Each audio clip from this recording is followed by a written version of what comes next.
Al-Imam Al-Bukhari pernah menyampaikan, Al-Imam Al-Bukhari saya pernah katakan nama aslinya Muhammad. Ya, siapa nama aslinya? Muhammad. Bapaknya namanya Ismail, kakeknya Ibrahim. Nah, ini Masya Allah, ini boleh Bu, ini namanya tafaul Bu. Tafaul ya, teman-teman namanya apa? Tafaul. Tafaul itu memberikan nama pada anak, nama dengan orang-orang soleh atau para nabi sebelumnya. Supaya kita berharap doa di nabi itu mengantarkan anak ini punya perilaku yang meneladani orang soleh atau para nabi tadi. Ya, diboleh tafaul namanya. Misal, saya pengen anak saya misalnya seindah Nabi Yusuf dalam aktivitasnya, ya dalam perilakunya. Maka namanya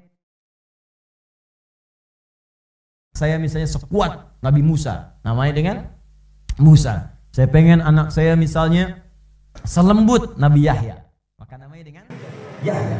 Buya Yahya lembut kan? Lembut ya namanya dengan itu. Saya pengen yang paling mencakup sifat-sifat kebaikan, maka saya namai anak saya mengikuti tafaul kepada Nabi Muhammad SAW. Namanya dengan Muhammad. Ini Al-Bukhari ini menarik nih. Namanya Muhammad, bapaknya Ismail. Bukankah kakek Nabi Muhammad yang ke-29 Nabi Ismail? Bukankah bapaknya Nabi Ismail Ibrahim? Ini unik nih Bu, Pak. Ini Masya Allah, ini direncanakan apa memang seketika gitu kan?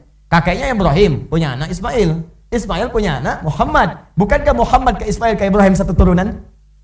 Ya, coba deh kita ingat-ingat lagi. Masih ingat? Muhammad sallallahu alaihi wasallam bin Abdullah bin Abdul Muttalib bin Hashim bin Abdul Manaf bin Qusay bin Murrah bin Kilab bin Ka'ab bin Ghalib bin Fihr bin Malik bin Nadar bin Kinana bin Khuzaimah bin Mudrikah bin Ilyas bin Nizar bin Mudar bin Ma'ad bin Adnan bin Addi bin Adri bin Muqawwam bin Nagur bin Tari bin Ya'rub bin Yasjub bin Nabit bin Ismail alaihissalam bin Ibrahim alaihissalam. Ayo ulangi ya. Nah, nyambung. Muhammad, Ismail, Ibrahim. Makanya itu mendapat keutamaannya semua. Ya, Ibrahim dengan sifat ketegarannya tegar. Begitu ayahnya meninggal, Al-Bukhari kan meninggal ayahnya. Ya, dalam usia kurang lebih 2 tahun. 2 tahun meninggal, 4 tahun matanya buta. Al-Bukhari. Ya, kemudian Ismail itu kepatuhannya kepada orang tua tinggi. Bukankah Ismail itu dengan ibundanya Hajar berjuang kan? Di begitu bapaknya meninggal, Al-Bukhari kecil dengan ibundanya, single parent Bu ibundanya. Tapi sifat ibunya pun itu meniru Sayyidah Hajar. Nggak kecewa, nggak ada tuh kecewa.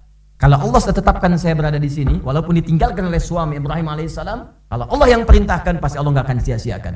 Maka semua pikiran buruk dibuang, yang baik-baik dimunculkan. Membuang yang buruk, sehingga yang baik yang muncul disebut tasfiyah. Kalau itu dilakukan, muncul baiknya disebut sofa. Maka naiklah ke sebuah bukit dengan pemikiran yang jernih. Allah nggak mungkin sia-siakan saya. Maka bukit itu disebut dengan bukit sofa namanya. Jelas? Nah, makanya kalau ada sesuatu terjadi, prasangka baik dulu pada Allah. Keluarkan. Ini single parent. Anak saya, suami sudah nggak ada meninggal, anak kemudian buta, nggak ada yang sia-sia. Allah pasti berikan yang terbaik. Dia ingat pesan suaminya, anak kita mesti menjadi warisan para ulama, warisan para nabi.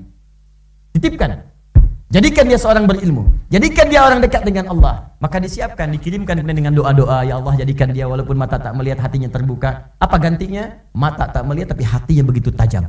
Setiap disebutkan satu bacaan, itu seketika sampai dalam jiwanya tanpa diulang kedua kalinya. Titik komanya sama. Sampai titik komanya. Itu Al-Bukhari kecil.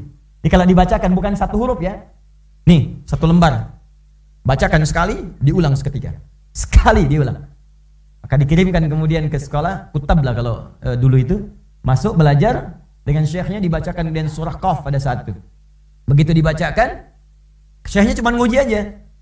Tuan Hafiz, siapa yang sudah hafal kata syekhnya? Tiba-tiba anak ini usia 4 tahun yang paling kecil di halaqah itu angkat tangannya. Hafidtu ala dhahri qalbi syekh. Saya sudah hafal dalam jiwa saya, hafal dalam kepala. Itu kalimat yang benar. Bukan hafal di luar kepala. Kalau di luar kepala masih di luar, belum masuk. Ya, hafal dalam kepala saya. Coba bacakan, iqra. Ta'al ya bunai, maju nuntun, raba-raba. Ke depan suruh baca. Begitu dibaca, bacaannya, makhrajnya, sifat hurufnya sama persis dengan syekhnya. Maka syekhnya fata'ajaba syaikhu, maka kagum syekhnya dengan beliau, kemudian mendoakannya dan mengatakan minal an tadrusul hadis. Mulai sekarang anda belajar hadis. Karena beliau paham Quran itu mudah dimudahkan bagi Al-Bukhari kecil. Maka diminta hadis karena enggak ada jaminan kemudahan berhadis. Maka pulang kepada ibundanya, pulang berkata, "Ma, tadi ada begini, ibunya senang." Maka kata anaknya, "Uridul hadis. Saya sekarang pengen belajar hadis." Kata ibundanya, "Ittafi bil Qur'an." Cukupkan dengan Quran dulu. Karena kamu ada keterbatasan. Kata anaknya, "La uridul hadis." Tidak, saya pengen belajar hadis. Karena dia yakin dengan amanah gurunya. Gurunya ini kalau ngarahkan, ini insya Allah benar. Orang tua ditaati, guru pun dipatuhi. Saya pengen hadis bang, hadis katanya. Maka merabak jalan masuk ke kamar, ibundanya melihat, terenyuh hatinya, ibundanya masuk ke dalam kamarnya, hamparkan sejadah, sholat, kemudian berdoa kepada Allah. Dalam doanya lelah sampai lelah, menangis mohon kepada Allah. Kalimatnya sangat populer. Yal basir, yalladzi ala kulli syai'in qadir, a'id basirat tabni. Yal basir, yalladzi ala kulli syai'in qadir. Hai Allah yang maha melihat. Jadi kalau Anda ingin minta, sebut nama Allah sesuai hajat kita. Namanya Al-Asma'ul Husna. Dalilnya Quran surah 17 ayat 110. Qulid Allah awid ar-Rahman ayyamma tad'u falahul asma'ul husna. Ya. Kemudian juga ada disebutkan di Quran surah ke-7 ayat 180. Ya, walillahil asma'ul husna fad'uuhu biha. Allah punya nama-nama terbaik. Kalau Anda punya kebutuhan, cari nama yang sesuai dengan kebutuhan Anda. Pengen ilmu, ya Al-Alim. Pengen rizki, ya Razzaq. Ini pengen matanya, penglihatannya balik, maka disebut namanya ya Al-Basir. Ya Allah yang maha melihat, yang tidak punya batas dalam kuasamu. Karena kata medis ini terbatas, gak bisa lihat. Kata klinis, buta permanen. Engkau tak punya batas dalam pemberianmu untuk penglihatan. Maka mohon ya Allah, kembalikan penglihatan anakku. Itu sampai kemudian capek, lelah, tertidur. Dalam tidurnya bermimpi bertemu Nabi Ibrahim alaihissalam. Disampaikan, anakmu akan melihat lagi. Gitu.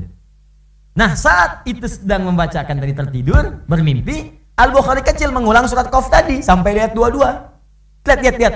Ini indah sekali. Jadi ada korelasi. Jadi kalau ibunya dengan anak itu nyambung, ayah dengan anak nyambung, ya, ada roh yang satu chemistry, satu jaringan, rohun mujannada. Ya, kalau dalam bahasa ungkapan orang Arab demikian. Jadi roh satu dengan yang lainnya itu akan akrab kalau dia memang terbiasa beramal soleh demikian. Anak dengan ibu punya perasaan, tapi kalau amalannya benar, itu amalan itu akan saling menjaga. Ibu berdoa minta anak dikembalikan penglihatan, anak mengulang hafalan. Begitu sampai di ayat 22, Quran surah Qaf tadi, surah 50 ayat 22, perhatikan kalimatnya. Laqad kunta ya fi ghaflatin min hadza, fakashafna anka ghita'aka, fabasaruka al-yawma hadid. Laqad kunta fi ghaflatin min hadza, sungguh engkau sebelumnya enggak bisa ngelihat. Ya. Fakashafna anka ghita'aka, maka kami buka kemudian penutup di matamu itu yang membuat kamu enggak bisa lihat. Wa basaruka al-yawma hadid, maka mulai hari ini pandanganmu akan menatap dengan tajam. Sebetulnya ayat ini bicara tentang kondisi hari kiamat yang enggak nampak surga neraka segalanya, enggak nampak pada kita, maka dibuka hijabnya terlihat semua. Tapi ayat ini kemuliaannya diturunkan khusus karena doa ibundanya tadi, bukan konteks kiamat tapi barakah, kemanfaatan dari ayat ini diturunkan kepada Al-Bukhari kecil. Begitu membaca wa basaruka al-yawma hadid, pandanganmu akan terbuka dengan tajam, tiba-tiba seketika sembuh penyakitnya, melihat dia dengan kemuliaan Qur'annya.